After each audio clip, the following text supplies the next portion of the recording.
오늘은 스루프 코스팅 개념과 이를 물류 분야에 적용하는 방법을 설명하겠습니다. 스루프 코스팅은 제약이론, 즉 TOC를 기반으로 한 의사결정 방법입니다. 여기서 가장 중요한 질문은 제품 한 개의 원가가 얼마인가가 아닙니다. 그보다 먼저 우리 회사에서 가장 부족한 자원, 즉 제약 자원 1시간을 사용했을 때 얼마의 이익을 창출할 수 있는가를 봅니다. 전통적인 원가 계산은 제품이나 서비스 한 단위의 재료비, 인건비, 간접비 등을 배부합니다. 하지만 스루프 코스팅은 비용을 세밀하게 나누는 것보다 기업 전체의 매출과 현금 창출 속도를 얼마나 빠르게 만들 수 있는지를 중요하게 판단합니다. 기본 공식은 간단합니다. 스루풋, 즉 T는 매출액에서 완전 변동비를 차감한 금액입니다.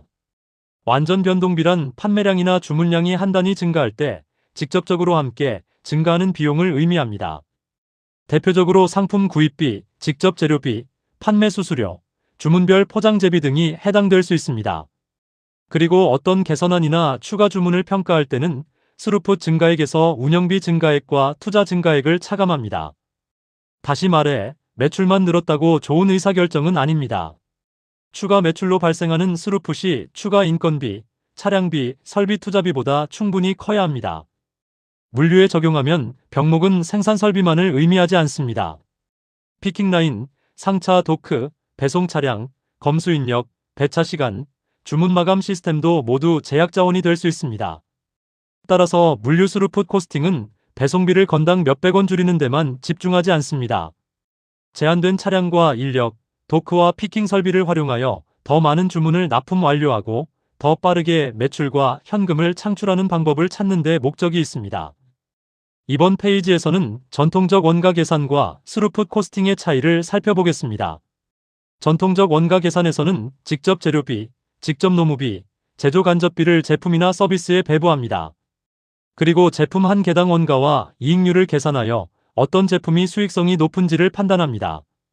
이 방식은 재무제표 작성이나 장기적인 가격 결정에는 반드시 필요합니다. 그러나 단기 운영 의사결정에서는 문제가 발생할 수 있습니다. 예를 들어 설비나 작업 인력이 놀고 있으면 비효율적이라고 판단하여 가동률을 최대한 높이려고 합니다. 판매 가능성과 관계없이 생산이나 작업량을 늘리면 재고가 증가할 수 있습니다. 이 경우 회계상으로는 고정비가 재고에 배부되어 단기 손익이 좋아 보일 수 있지만 실제 현금은 재고에 묶이게 됩니다. 반면 스루풋 코스팅에서는 직접 재료비 등 완전 변동비만 매출에서 차감합니다. 고정 인건비나 창고 임차료처럼 단기간의 주문량과 직접적으로 연동되지 않는 비용은 운영비, 즉 OE로 관리합니다. 또한 제품이나 주문의 단순 이익률보다 제약자원 사용시간당 스루풋을 비교합니다. 예를 들어 A 주문의 스루풋이 20만 원이고 피킹 시간이 2시간이라면 피킹 시간당 스루풋은 10만 원입니다. B 주문은 스루풋이 15만 원으로 더 낮지만 피킹 시간이 30분이라면 시간당 스루풋은 30만 원입니다. 피킹 라인이 병목인 상황에서는 총이익이 더 큰 A 주문보다 피킹 시간당 스루풋이 높은 B 주문을 우선 처리하는 것이 전체 회사의 이익을 높일 수 있습니다. 스루풋 코스팅의 의사결정은 4가지를 중심으로 합니다. 첫째, 스루풋이 증가하는가. 둘째, 운영비가 얼마나 증가하는가. 셋째, 재고나 설비 투자가 증가하는가. 넷째, 제약 자원을 얼마나 오래 점유하는가입니다. 결국 스루풋 코스팅은 회계상 원가를 조금 줄이는 것보다 기업 전체 흐름에서 순현금이 얼마나 증가하는지를 판단하는 방식입니다. 물류에서도 배송 한 건의 원가만 볼 것이 아니라 해당 주문이 병목 자원을 통과하여 납품 완료와 현금 회수를 얼마나 빠르게 만드는지를 함께 살펴봐야 합니다. 스루풋 코스팅을 물류에 적용하려면 먼저 제약 자원을 찾아야 합니다. 물류 프로세스는 일반적으로 입고, 검수, 보관, 피킹, 포장, 상차, 배송의 순서로 이루어집니다. 이 가운데 가장 처리 능력이 부족하여 전체 출고량을 제한하는 단계가 제약 자원입니다. 중요한 점은 제약 자원을 비용이 가장 많이 발생하는 부서에서 찾는 것이 아니라 물류 흐름을 실제로 맡고 있는 자원에서 찾아야 한다는 것입니다. 첫 번째는 창고 병목입니다. 피킹 작업자가 부족하거나 자동화 설비의 처리 속도가 낮은 경우 또는 상차 도크가 부족하여 차량이 대기하는 경우가 이에 해당합니다. 입고 검수 능력이 부족해 상품이 제때 재고로 등록되지 않는 것도 창고 병목이 될 수 있습니다. 예를 들어 포장 인력은 충분하지만 피킹이 늦어 포장 작업자가 계속 기다리고 있다면 포장 인력을 추가하는 것은 큰 효과가 없습니다. 이때는 피킹 라인의 생산성을 개선해야 전체 출고량이 증가합니다. 두 번째는 운송 병목입니다. 배송 차량 대수가 부족하거나 기사 근무 시간이 제한되는 경우, 특정 배송권역의 이동 시간이 지나치게 긴 경우 또는 상차 시간이 길어 차량 회전율이 떨어지는 경우입니다. 이러한 상황에서는 차량 한 대당 배송원가만 비교해서는 안 됩니다. 차량 운행 가능 시간 1시간당 얼마의 스루풋을 창출하는지를 판단해야 합니다. 세 번째는 정보 병목입니다. 현장에 인력과 차량이 충분하더라도 주문 마감이 늦거나 배차 확정이 지연되면 출고가 늦어집니다. 재고 정보가 부정확하여 피킹 후 결품이 발생하거나 송장과 주문 정보가 일치하지 않아 재작업이 발생하는 것도 정보 병목입니다. 제약이론에서는 병목 앞에 적절한 버퍼를 둡니다. 피킹이 병목이라면 피킹 대상 재고와 작업 지시가 미리 준비되어 있어야 합니다. 도크가 병목이라면 차량별 상차 물량을 사전에 집결시켜야 합니다. 반대로 병목 뒤에서는 불필요한 대기와 재작업을 최소화해야 합니다. 결국 물류관리자는 모든 공정을 똑같이 개선하려고 하기보다 현재 전체 흐름을 제한하는 단 하나의 핵심 제약부터 찾아야 합니다. 이번에는 스루풋 코스팅을 물류 의사결정에 적용하는 계산 구조를 살펴보겠습니다. 첫 번째 지표는 스루풋, 즉 T입니다. T는 매출액에서 완전 변동비를 차감하여 계산합니다. 완전 변동비에는 상품이나 원재료의 구입 가격, 판매 수수료, 외주 가공비, 그리고 주문이 발생할 때 직접 증가하는 포장재비 등이 포함될 수 있습니다. 주의할 점은 기존 정규직 인건비나 창고, 임차료를 주문별 변동비로 임해 배부하지 않는 것입니다. 이러한 비용은 단기간에 주문한 건이 늘었다고 바로 증가하지 않기 때문에 운영비인 OE로 분리합니다. 두 번째 지표는 제약자원 생산성입니다. 제약자원 생산성은 스루풋을 병목 시간으로 나누어 계산합니다. 예를 들어 어떤 주문의 매출액이 100만 원이고 완전 변동비가 70만 원이면 스루풋은 30만 원입니다. 이 주문이 병목인 피킹 라인을 60분 사용한다면 피킹 시간당 스루풋은 30만 원입니다. 다른 주문의 스루풋이 24만 원이고 피킹 시간이 30분이라면 시간당 스루풋은 48만 원입니다. 따라서 피킹 능력이 부족한 상황에서는 두 번째 주문을 우선 처리하는 것이 유리합니다. 세 번째는 물류 순효과입니다. 주문이나 고객별 스루풋에서 해당 의사결정으로 추가되는 물류 운영비를 차감합니다. 긴급 출고 때문에 추가 차량을 배차하거나 연장 근무를 실시해야 한다면 추가 운송비와 인건비를 반영해야 합니다. 네 번째는 투자 판단입니다. 자동화 설비, 차량, 물류센터에 투자할 때는 스루풋 증가액에서 운영비 증가액과 투자 증가액을 차감하여 평가합니다. 예를 들어 자동화 설비 도입으로 월 스루풋이 3천만 원 증가하고 유지관리비가 월 500만 원 증가하며 투자비를 월 기준으로 환산한 금액이 1천만 원이라면 순효과는 월 1,500만 원입니다. 이 계산은 긴급 출고 수락 여부, 저마진 대량 주문이 처리 여부, 고객별 서비스 수준, 자동화 투자 우선순위를 결정할 때 활용할 수 있습니다. 최종 질문은 하나입니다. 이 주문이나 개선안이 특정 부서의 비용만 줄이는가 아니면 회사 전체 스루풋을 증가시키는가? 이를 기준으로 판단해야 합니다.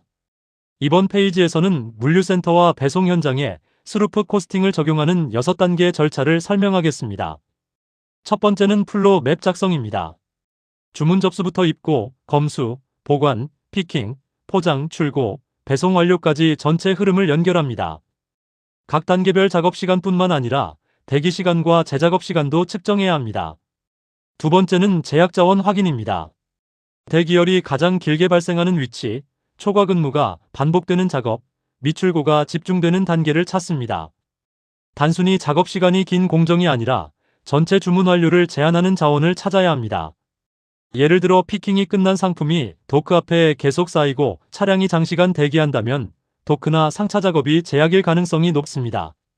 세 번째는 스루풋 데이터를 연결하는 단계입니다. 주문별, SKU별, 고객별 매출액과 완전 변동비를 산출합니다. 그리고 해당 주문이 병목 자원을 몇 분 또는 몇 시간 사용하는지 연결합니다. 네 번째는 우선순위를 설정하는 단계입니다. 스루풋 총액만 높은 주문을 우선하는 것이 아니라 T를 병목 시간으로 나눈 값이 높은 주문과 고객, SKU를 먼저 처리합니다. 다만 주요 전략 고객, 납기 계약, 품질 위험과 같은 비재무 요소도 함께 고려해야 합니다. 다섯 번째는 버퍼 운영입니다. 병목 앞에는 병목이 작업을 멈추지 않도록 재고나 작업대기 버퍼를 둡니다. 예를 들어 피킹 라인이 병목이라면 피킹 대상 재고와 작업 지시를 미리 준비해야 합니다. 배송 마감 시간이 중요하다면 출고, 예정 물량을 사전에 분류하고 차량별로 집결하는 시간 버퍼를 설정할 수 있습니다. 여섯 번째는 개선안을 검증하는 단계입니다. 추가 인력, 자동화 설비, 차량 투입으로 증가하는 스루풋과 추가 운영비, 투자비를 비교합니다. 단순히 작업 시간이 줄었다는 이유만으로 투자해서는 안 됩니다. 실제 출고량과 매출 완료가 증가하는지 확인해야 합니다. 현장에서 가장 중요한 메시지는 전체 주문의 평균 처리 비용만 관리해서는 안 된다는 것입니다. 어떤 주문과 고객이 제약 자원을 얼마나 소비하고 그 제약 시간을 통해 얼마의 스루풋을 창출하는지를 관리해야 합니다. 마지막으로 스루풋 코스팅을 물류 현장에 적용할 때 사용할 KPI와 주의사항을 정리하겠습니다. 첫 번째 핵심 KPI는 총 스루풋입니다. 전체 매출에서 완전 변동비를 차감한 금액이 기간별로 얼마나 증가했는지를 확인합니다. 단순히 출고 건수나 매출액만 보는 것보다 실제 현금 창출 기여도를 확인하는 지표입니다. 두 번째는 T를 제약 시간으로 나눈 지표입니다. 피킹 시간당 스루풋, 도크 시간당 스루풋, 차량 운행 시간당 스루풋 등으로 관리할 수 있습니다. 이 지표는 한정된 물류 능력을 어떤 주문과 고객에게 우선 배정할 것인지 결정하는 기준이 됩니다. 세 번째는 주문 처리 리드 타임입니다. 주문 접수에서 출고 또는 배송 완료까지 걸리는 시간을 측정합니다. 스루풋 코스팅은 단순 비용 절감보다 판매와 현금 회수의 속도를 높이는 것이 목적이기 때문에 리드타임 관리가 중요합니다. 이외에도 병목 가동률, 병목 앞 대기시간, 납기 준수율, 품절률, 물류 운영비 대비 스루풋 증가액 등을 함께 관리해야 합니다. 이러한 KPI를 활용하면 어떤 주문을 먼저 처리할 것인지, 어떤 고객이나 SKU의 서비스 수준을 높일 것인지, 어떤 물류센터와 차량, 설비에 우선 투자할 것인지 판단할 수 있습니다. 다만 몇 가지 주의사항이 있습니다. 첫째, 스루풋 코스팅은 단기 운영 의사결정에 강한 방식입니다. 장기 판매 가격 결정이나 사업의 전체 수익성을 평가할 때는 인건비, 감가상각비, 임차료 등을 포함한 전체 원가 분석도 병행해야 합니다. 둘째, 병목은 고정되어 있지 않습니다. 피킹 설비를 개선하면 다음에는 포장이나 도크가 새로운 병목이 될 수 있습니다. 따라서 제약 자원을 지속적으로 다시 확인해야 합니다. 셋째, 매출액, 변동비, 작업시간 데이터가 부정확하면 주문 우선순위가 왜곡됩니다. 특히 작업시간은 평균값만 사용하지 말고 주문 특성과 SKU 난이도별로 구분하는 것이 좋습니다. 넷째, 숫자만으로 모든 주문을 결정해서는 안 됩니다. 제품 품질, 고객과의 장기적 관계, 계약상 납기, 전략 고객 여부도 함께 고려해야 합니다. 정리하면 물류 스루풋 코스팅의 적용 순서는 제약식별, T 계산, 우선순위 설정, 버퍼 운영, 개선 효과 검증입니다. 물류 스루풋 코스팅은 센터, 차량, 인력의 비용을 무조건 줄이는 방식이 아닙니다. 제한된 물류 능력을 가장 가치 있는 곳에 배분하여 더 큰 매출과 현금 흐름을 만드는 운영관리 방식입니다. 이상으로 스루풋 코스팅의 개념과 물류 분야 적용 방법을 설명드렸습니다. 감사합니다.